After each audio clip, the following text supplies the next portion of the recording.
Uh, but one of the stories I use in this book was actually taken from the real life experience of Jack Kirby when he was in the war. Yeah, he told of this when he was in the Battle of the Bulge.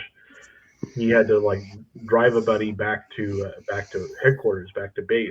You know, throughout while this battle's raging, you know, and there's bombs bursting in the trees everywhere and gunshots going off. And you hear screams, and he's having to like get his buddy back to HQ to get him, operated on.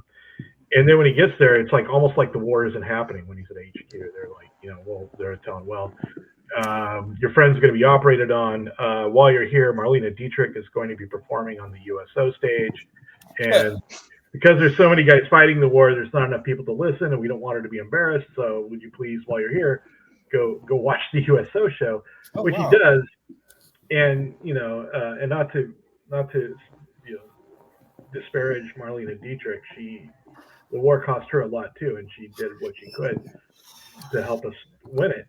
But it's almost just kind of like this moment of absurdity where he finally comes out of the blood and muck of this war and then gets like this showbiz moment where he's sitting there covered in blood watching a stage show, and then as soon as it's over, he has to go back to the war.